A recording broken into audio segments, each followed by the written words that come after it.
So I might ask each of you just to introduce yourselves and your business and just give a little bit of flavour of your background and your point of view. Thomas, do you want to start? I can start. My name is Thomas Helbo. I'm CTO at Tele2. Tele2 merged with Comhem previously, and Comhem is the market leader in TV in Sweden. Yep. And have been kind of through all of the different infrastructures that are available and came to realize that customers don't buy technology, they buy services. That's an interesting shift, and particularly in the Nordic region where we've seen a rapid growth of OTT services really challenge the incumbent TV business models. Yeah. David? Oh, hi, yeah. David Ball, Director of Business Development and Distribution for Crunchyroll. Crunchyroll is the world's biggest anime streaming subscription video on demand service.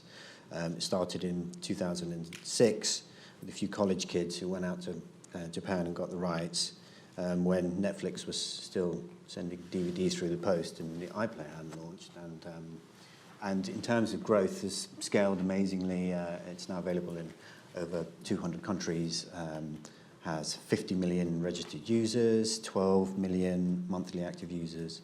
And in terms of how that growth works, I thought that Simon did a really good job of talking about... Yes, I was going to say one of the original passion channels, really. He mentioned anime as well. And in terms of how you drive that growth, definitely...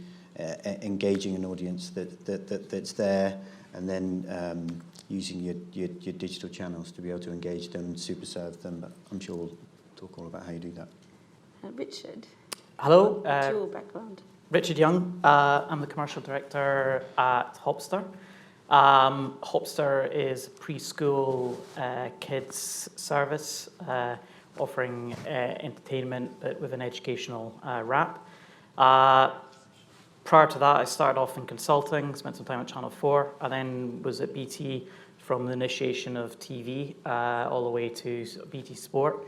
So on the kind of retailer platform side of things. After that, I've then been working mainly in the OTT space with the likes of Imagine TV, 11 Sports, working with Sony View and also Hopster. So I've seen a really interesting transition from, I guess, everything analog, digital to direct to consumer. But as we'll sort of talk, an interesting story of going from direct to consumer and then back to B2B, which is something that at Hopster we are focused on. So there's a direct to consumer app, but over the last few years, we've spent a lot of time working with partners to deliver Hopster via B2B partners, so telcos and platforms globally. And David, you've come from the other side. You've come from a platform into a traditional broadcaster. Do you want to tell us a little bit about your journey? Yeah, absolutely. I'm David Goddard, VP of Global Programmatic Strategy at BBC Global News. BBC Global News, just to let you know, is the commercial arm of the BBC.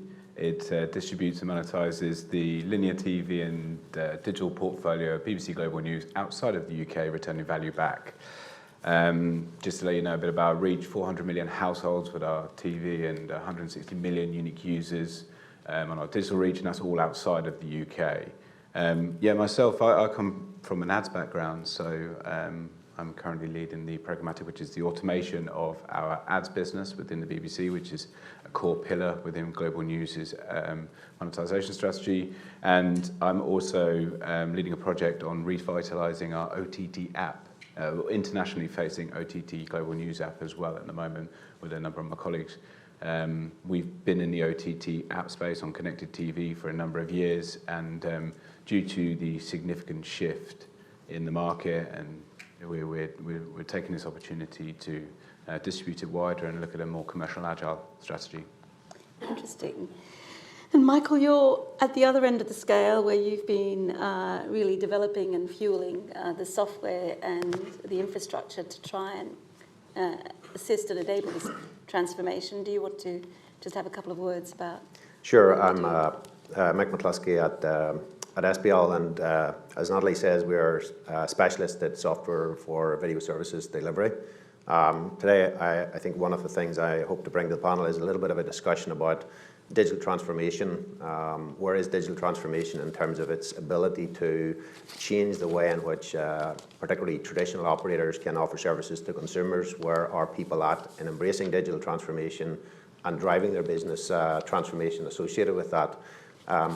The challenges that we see working with operators is that in the first instance, some of the traditional operators have not yet realized that digital transformation is one of the ways in which they need to change their businesses to react to the current environment. Often they have issues with skill sets. Certainly many of them, most of them have issues with technology. And finally, they have issues with the cost of such a transformation and the time taken to make such a transformation, and whether that cost is justifiable and whether the time is acceptable given the pace of change in the video industry today. So I think that's a very good point that you're making. Looking under the bonnet of what it will take to make the sort of seismic shifts that we're seeing here. We've had the top line business shifts for some of the major operators. We've talked about more niche channels. I would really be interested in understanding more about how both incumbents are competing in terms of how you think about the short-term decision-making process, your skilling and so forth.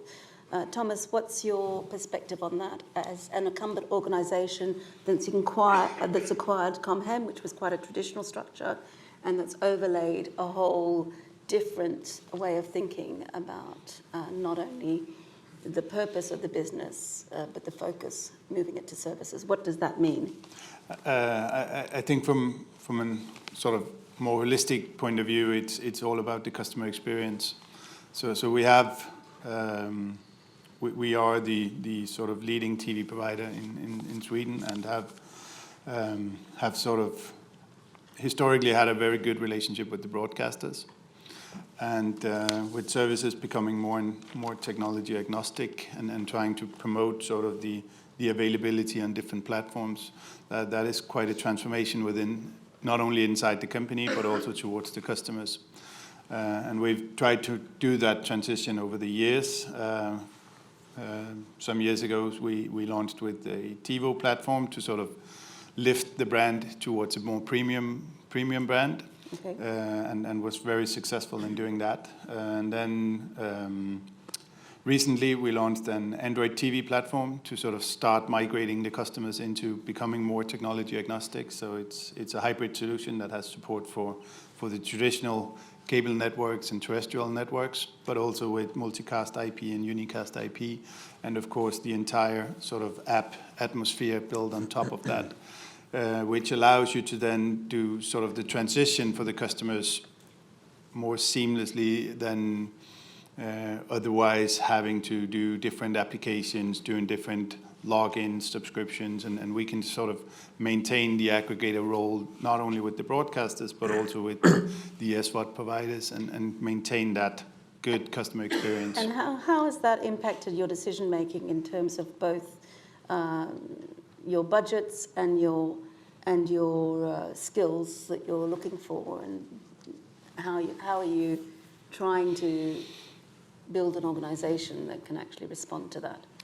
I think a huge part of this journey has been sort of changing the mindset of the organisation to become very much an agile, more sort of open organisation. Of course, there is a legacy that we need to sort of defend. And we need to ensure that we can make this transformation as smooth as possible.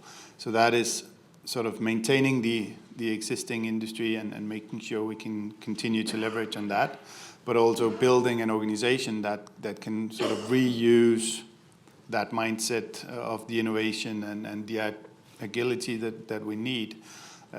So from sort of a infrastructure point of view, we've rethought everything. So we're using the same back-end infrastructure for both the new industry and the existing legacy platform that we have to try and simplify, because we need to simplify things, and we don't expect sort of the earnings from TV to maintain at the same level. We need to rethink the way that we're doing so that we can do it just as efficient, but in a different way. David, I know you've got some specific views about about the changes having come from BBC and now being in a very agile kind of environment. Yeah, I think that are required in order to really adapt. the two organisations don't look anything like each other. So if you're in a business which is going to be a digital-first business, you've acquired so I completely agree. It's agile with a small a. So, for example, Crunchyroll do use OKRs, right? So objectives and key results. So everyone's focused on exactly what the objectives are for the business.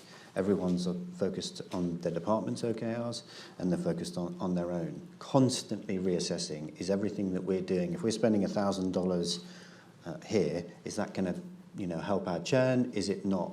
It's just a more holistic, agile mindset. And it's just a bunch of skills that incumbent businesses don't have around dealing with customers, around dealing with payments, around acquisition marketing, and having business intelligence units that can just process vast amounts of data and then be able to feed that through into an actionable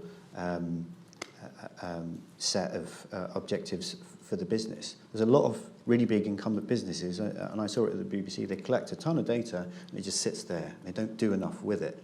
Every single button on Crunchyroll is instrumented so that we get the data back, and then we A/B test everything to see if pressing this button, whether the button's orange or whether it's green, is that user statistically more likely to churn off or not? And that constant reassessing and constant figuring out of exactly how you acquire customers, and then when you've got them through their life cycle of signing up to becoming long-term subscribers, at what point do you communicate with them? What content do you give to them? That takes a completely different skill set than an incumbent has, whereby if you build it, they will come, and you do big deals with platforms. And to be able to do that, you have to have a different culture and within the company, I think.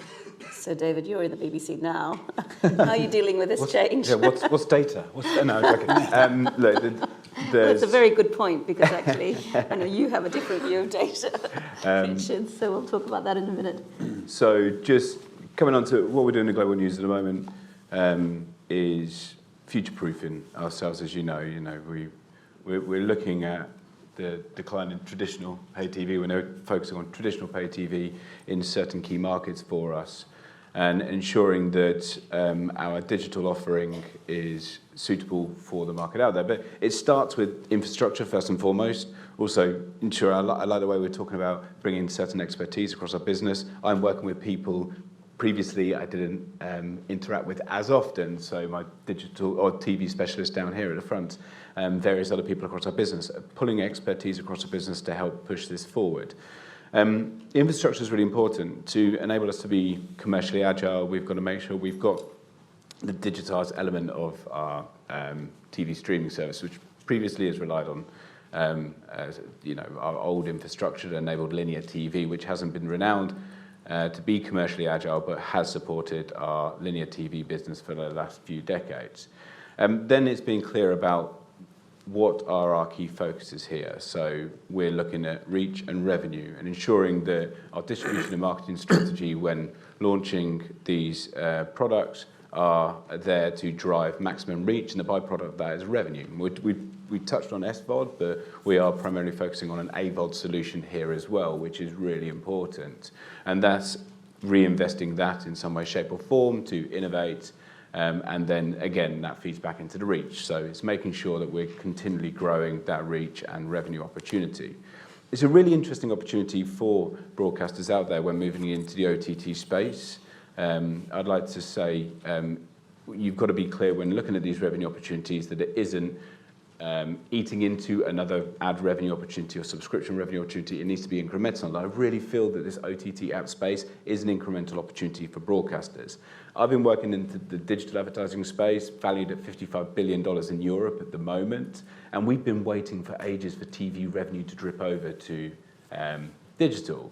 Actually, I think broadcasters are going to be starting picking the pockets of digital advertising businesses or digital advertising, which again valued at a significant amount, because there is a shortfall of high quality, large screen real estate for big global brands to advertise around. And these OTT app opportunities are going to be that prime real estate that advertisers are looking for all over the world.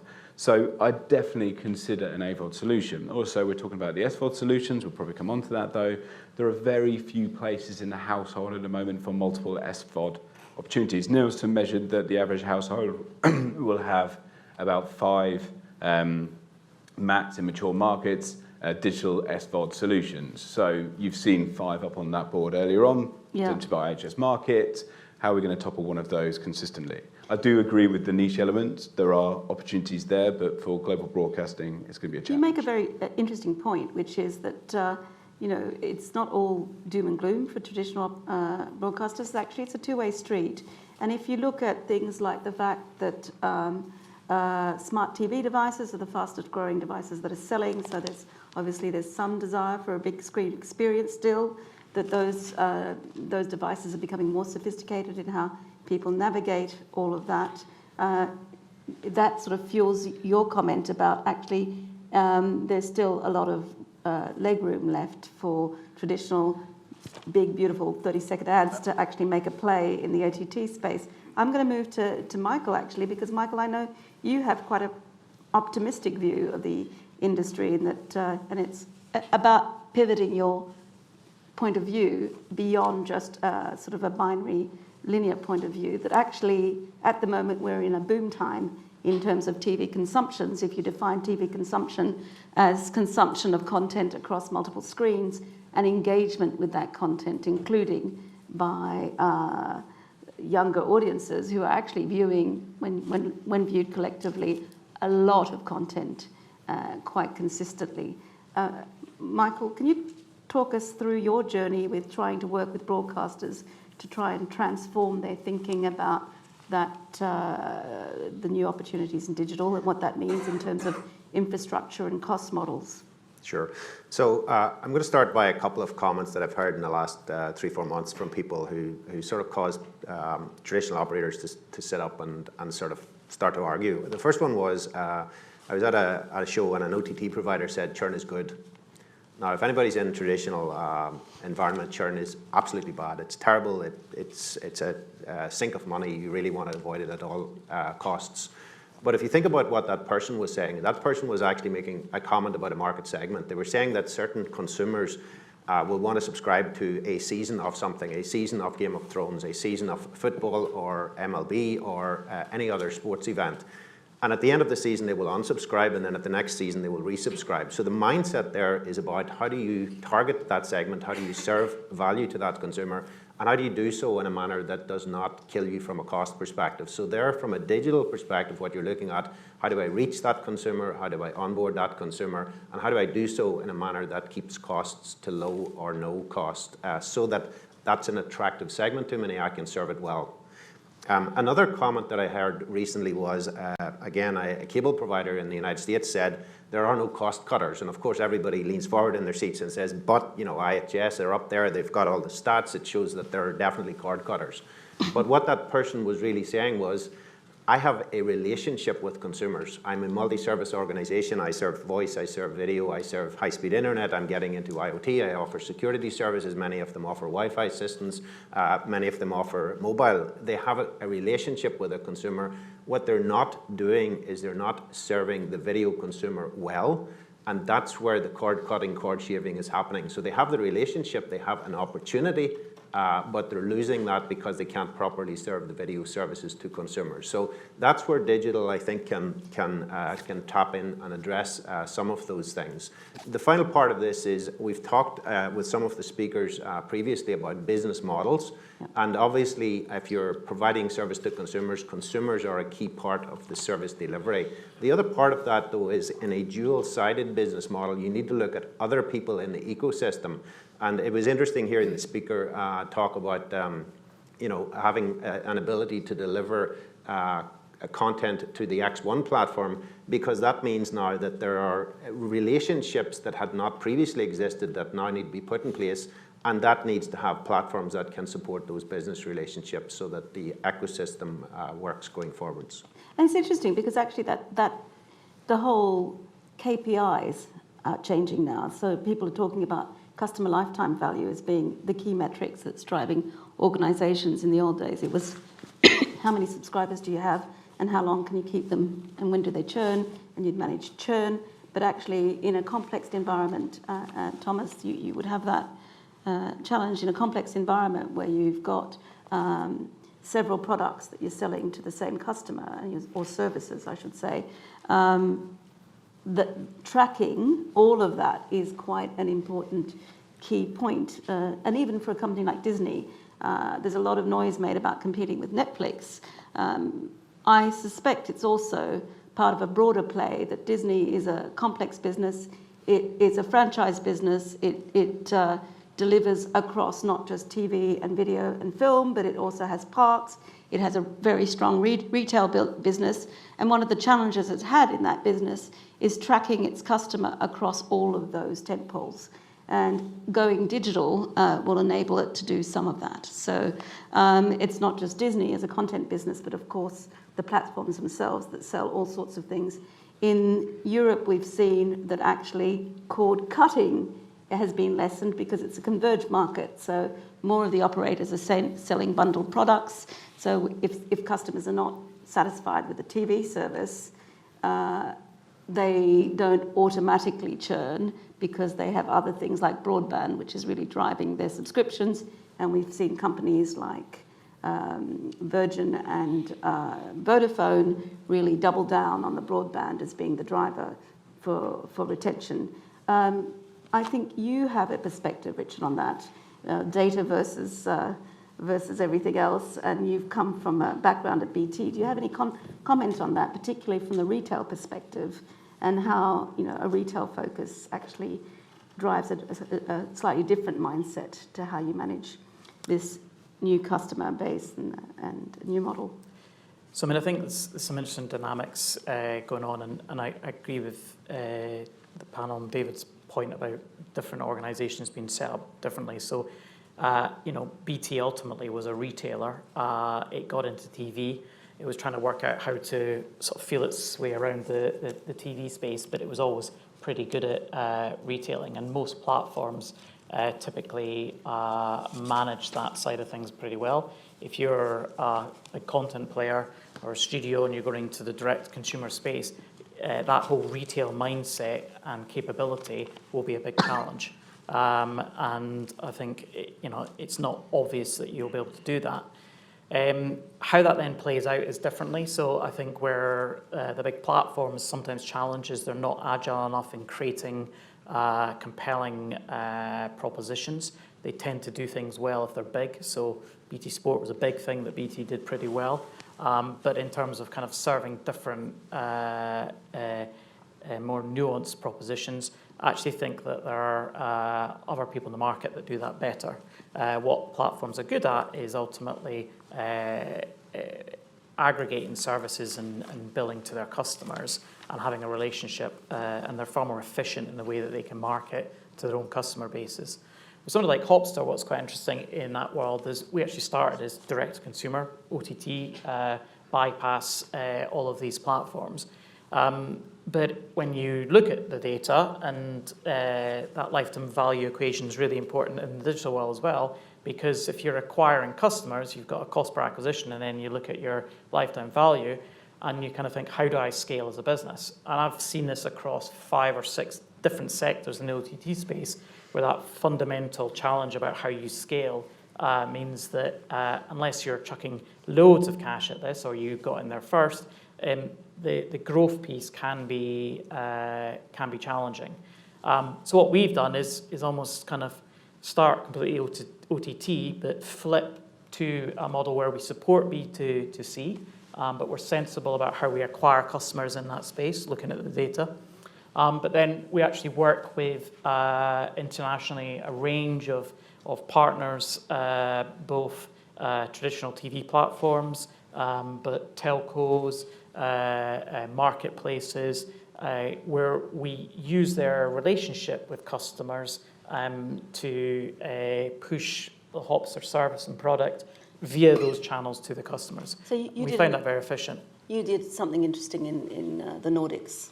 with Vodafone, and where you have a very entrenched relationship with them, and they, as part of their service, but they've bundled you into their service because they see you as a particularly positive kids service that aspires to the values that they want to sell to their customers, and so they've integrated you into part of the marketing as well. Yeah, so Hopster is in Icelandic. We are probably the most popular, hopefully one of the most popular kids services on the Vodafone platform there. I think we resonate because we appeal to, that preschool segment around educational entertainment. But it works for Vodafone because we're bundled in with their core TV service. We sit within their TV service, but we offer the app and full access to mobile tablet. But we can be flexible. In some markets, we're actually ingested into So that's an interesting the video service, and sometimes we sit as an HTML app. In some areas, we're talking in Africa at the moment, we go direct into mobile, and we offer that kind of mobile service. So we react. So that's a point of some discussion, actually. To aggregate or not to aggregate, do you, as a OTT provider, do what Disney is doing and go only direct to consumer, own your customer experience, own your customer data?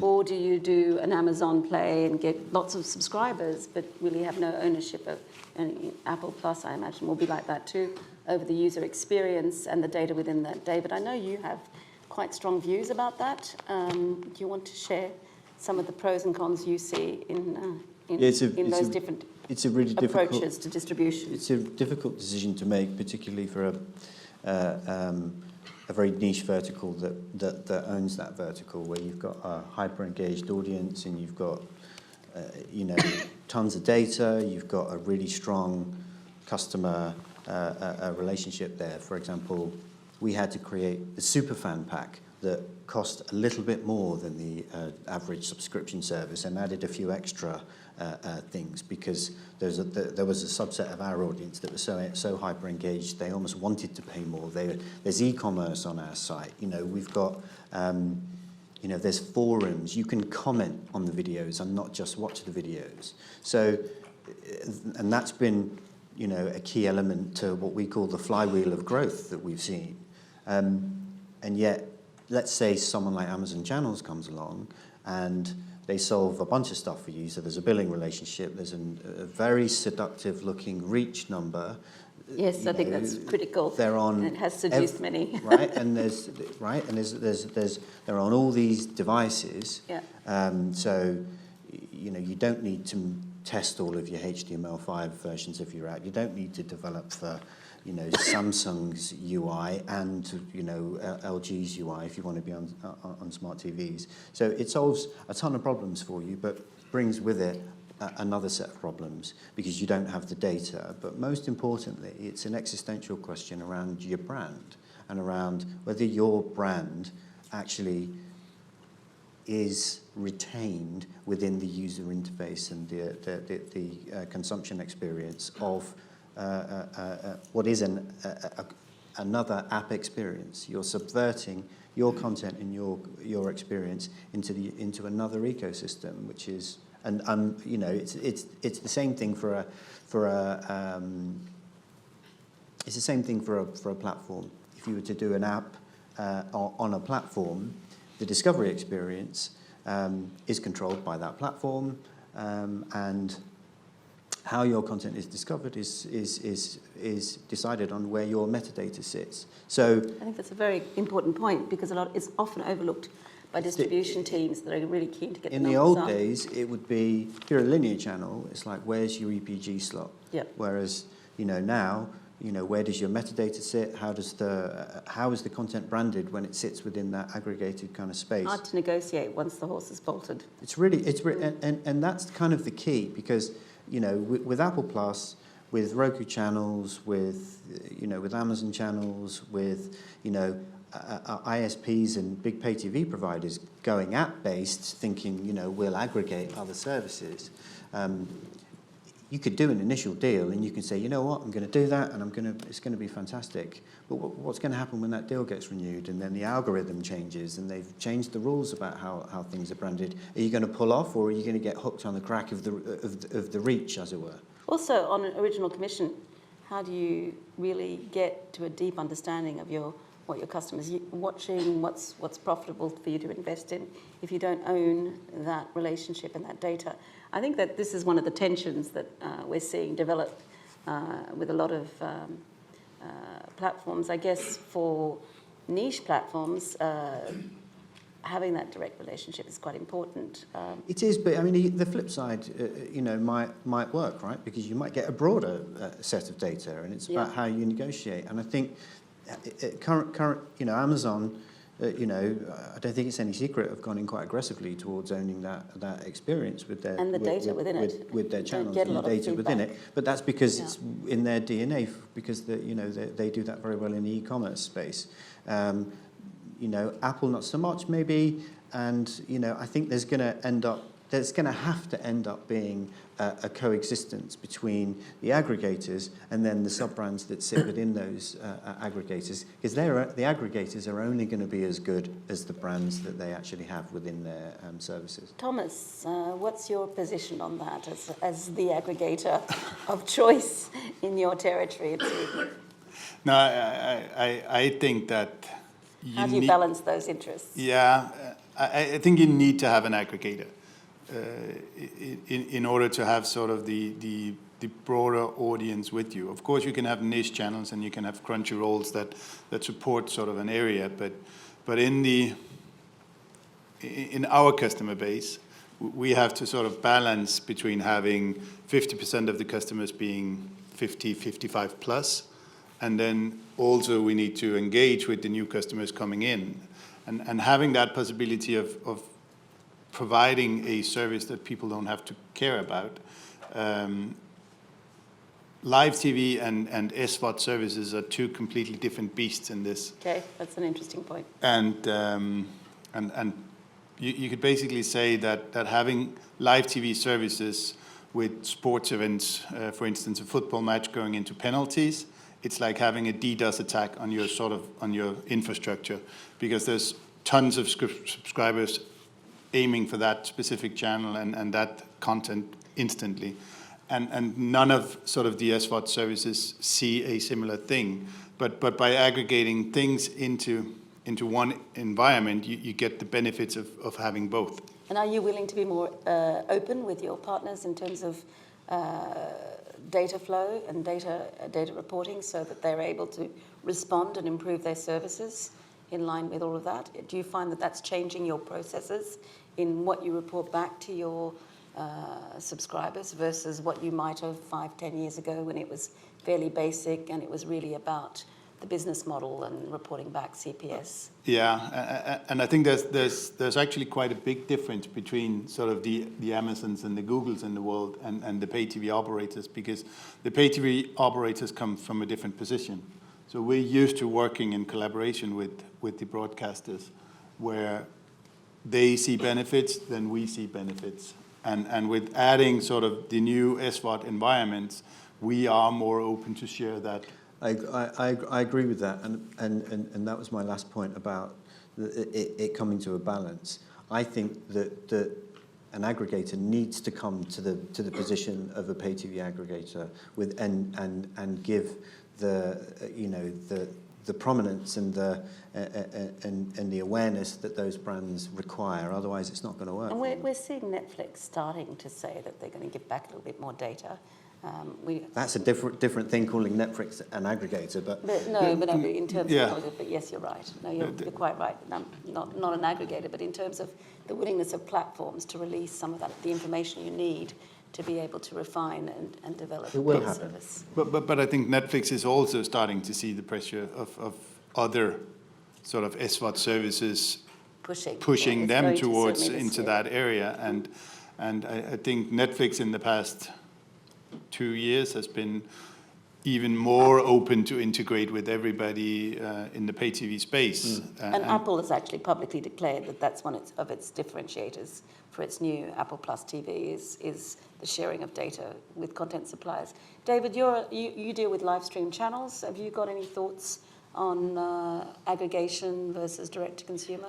We're working on digitalising the live stream channel as we speak at the moment. But I've got a point of view on this. You know, it's about retaining control as much as you possibly can if you've got your own content, your own brand. And I think it comes down to the engagement with the consumer. Previously on linear channels, the user interface has been, you know, channel up, channel down, and you've got competition on either side. It gives broadcasters the opportunity to have a totally new, unique, customizable experience with the user and your content. You're inviting them into your world. And, Right. you know, that direct consumer relationship is really appealing, you know, for driving an OTT app.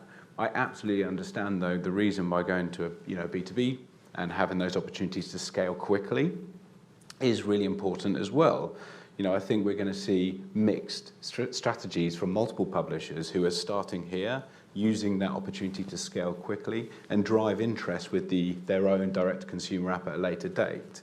I also agree the challenge around getting the data out.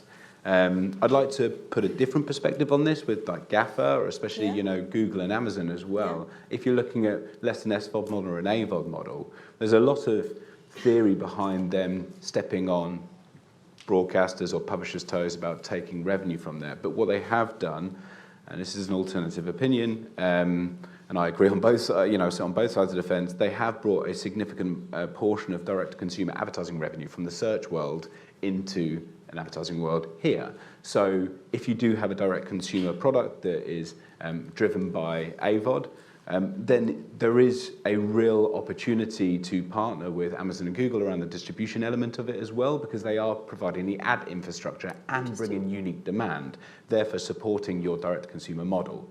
So I absolutely agree with everyone's point of view, but there's also other aspects depending on what strategy you take in terms of mixed economies. And whether it's AVOD or SVOD, it makes a difference. Michael, you've taken a number of companies through this journey. What's your top-line thoughts on the merits of both, to David and Richard's points? Yeah, and I think David and Richard's points are pretty key, and Thomas as well. I mean, I think one of the things we start with is the concept of data, and I would say generally at the moment aggregators are still at the early stages of really taking advantage of data. And in my mind, it's a two-sided business model. One side is facing the consumer, and how do I leverage data for the customer lifecycle value, and how do I drive consumer side of this. But the other side of the business then increasingly is how do I offer a platform that's attractive for other content providers, and I think that's a key element of continuing success as an aggregator. If you're able to serve your consumers with something the consumer sees as having high value and being well targeted and well focused on the consumer base, but also being able to offer a platform where the data that's necessary to allow content owners to understand what's happening with those consumers, react and adapt to that in a very efficient way, that's the other key part of it. So I think data is fundamental, and having a two-sided business model where you both look at your how do you serve your consumers well, but also how do you serve content owners well, is a key element of how you perform well as an aggregator. So we've got a choice. We can open up for questions, or we can have a quick round robin of what's in the future of pay TV. I might just ask questions first, and if we don't have any volunteers, well, I'll quickly ask you what you think is next. Any questions?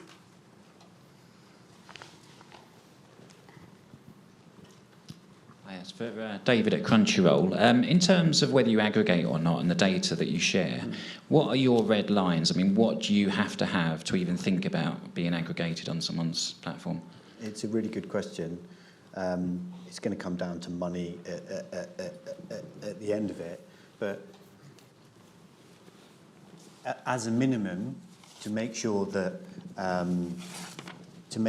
we are fully respecting our rights holders, I would say making sure that the content is branded Crunchyroll and that there's a dedicated Crunchyroll area, so that users can understand they are in a Crunchyroll space.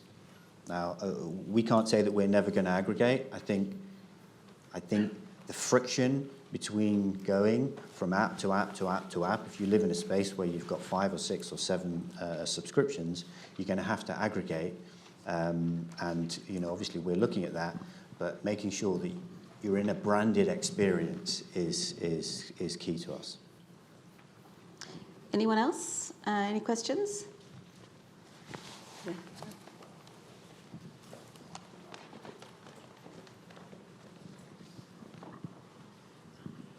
Hi, this is for Richard Young, actually. This is related to the customer lifetime value versus customer acquisition cost that you have to input.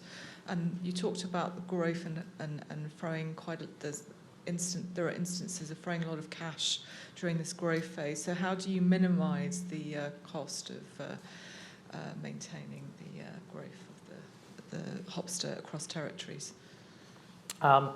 So with Hopster, it was quite interesting because clearly, and the data piece is fascinating because we have 2 customers. We have the 2 to 6-year-old, and then the parent, and so we're having to speak to, in a way, different audiences. And when obviously you're acquiring, you're speaking to the parent, and therefore we needed to target a specific audience segment, and to target that audience. You can do that. That's a great thing about digital, but it costs money. And because, on direct-to-consumer services, they're all on a month basis, churn is natural and you have to embrace it. Also, we have a cycle of people will have kids, and after the kids are typically beyond 6 years old, they have a different mindset, and we're very focused on what we're trying to do there. So the challenge there is if you could spend money to scale, and I think if you're a brand that is smaller like Hopster and has less awareness, the danger is you can spend too much money on the direct-to-consumer piece, which is why for us then working with platforms, telcos, mobile operators, internationally marketplaces has worked. But to sort of touch on the last question, it works when the partner sees value, sees what we're trying to do, and they really engage with the data they have on their customers to target that segment for us, and they market. And that's where we find we get really good retention and really good appeal. With other spaces I've worked in the sports space, it's a similar challenge. And I see this as a big issue for a lot of direct-to-consumer businesses, is that to cut through a very crowded environment where they're competing for 4 or 5 different services, they're either going to have to spend a lot of money getting awareness of their brand and the content, but then typically they'll probably have to spend quite a lot of money on the acquisition piece.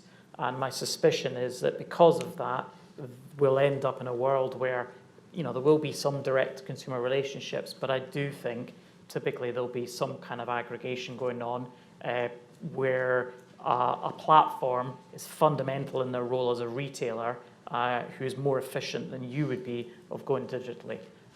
Unless the digital world completely changes in terms of marketing, but at the moment, that would be my perspective. Well, I'm afraid that's all we have time for, but I wanted to say thank you very much to the panel. It's been a really interesting and lively conversation, and thank you to the audience as well.